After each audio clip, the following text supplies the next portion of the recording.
Halo dan selamat datang ke Bali. Hari ini kita mau bahas sesuatu yang penting banget nih dalam interaksi kita sehari-hari.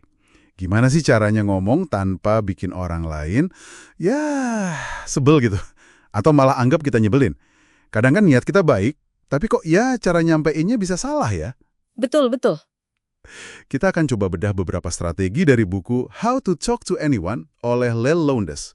Tujuannya sih biar kita semua lebih dihargai pas ngobrol, nggak malah dijauhin gitu. Siap ya kita gali lebih dalam? Siap. Buku ini kan isinya banyak banget ya. Teknik komunikasi, bahasa tubuh, pilihan kata. Nah, fokus kita sekarang itu gimana caranya biar nggak ninggalin kesan negatif itu tadi. Supaya pesan kita nyampe dan kitanya juga kelihatan lebih berkelas gitu. Oke, kita mulai dari teknik hashtag 30 ya. Judulnya, Jangan Sentuh Klise dengan Tiang 10 Kaki. Ini menarik. Kenapa sih pakai klise itu bisa jadi masalah? Kok sampai dibilang bisa bikin kita kedengeran, maaf nih, kayak orang bodoh? Iya, ini menarik karena orang-orang yang digambarkan sebagai big winners di buku ini, mereka tuh anti banget sama klise.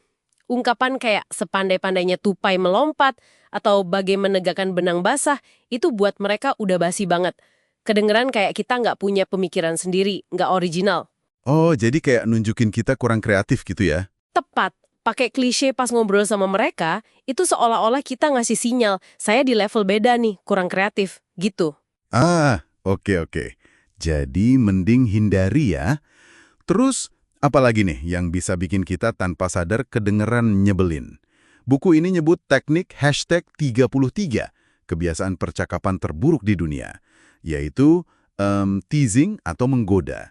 Contohnya kayak ngomentari perut temen yang agak buncit, atau wah, rambutnya udah mulai tipis nih, kenapa ini dianggap parah banget? Ya, teasing itu meskipun kadang niatnya bercanda ya, tapi risikonya tinggi banget bikin orang sakit hati atau merasa direndahin.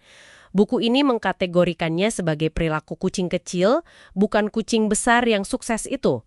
Komunikator ulung itu kan membangun hubungan ya kan, bukan malah ngerusak pakai candaan yang nyakitin, meskipun alasannya biar akrab.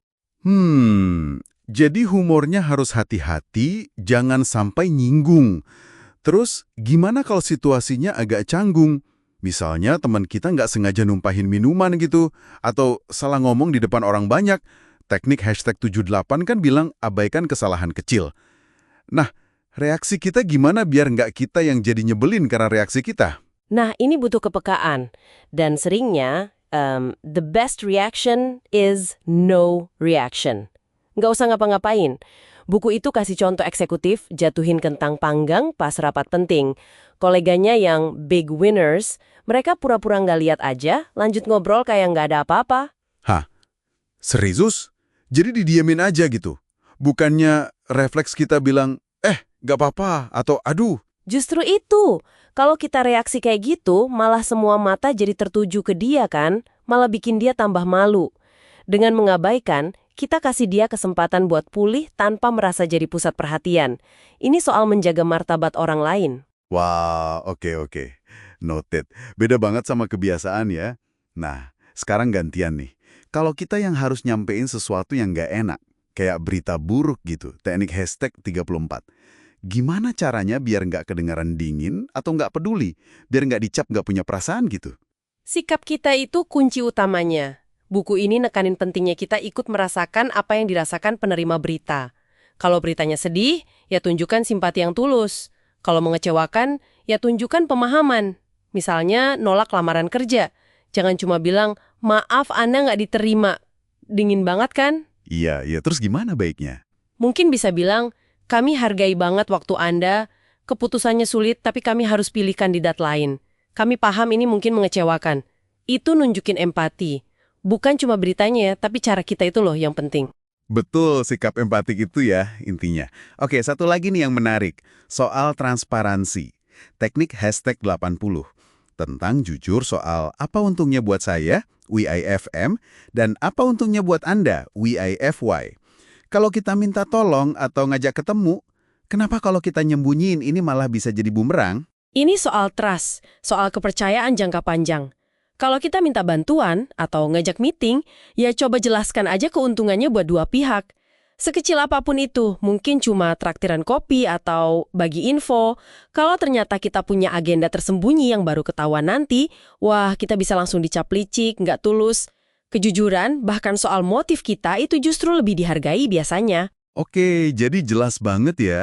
Biar nggak kedengeran nyebelin, itu bukan cuma soal nggak pakai kata kasar, tapi juga soal kesadaran sosial, empati, milih kata, hindari klise basi, itu nggak menyoroti kesalahan kecil orang. Dan juga, ya itu tadi, transparan soal niat kita. Intinya, bikin orang lain nyaman dan dihargai. Tepat sekali. Nah, sebagai penutup nih, mungkin bisa Anda renungkan sebentar. Coba ingat-ingat interaksi terakhir Anda deh.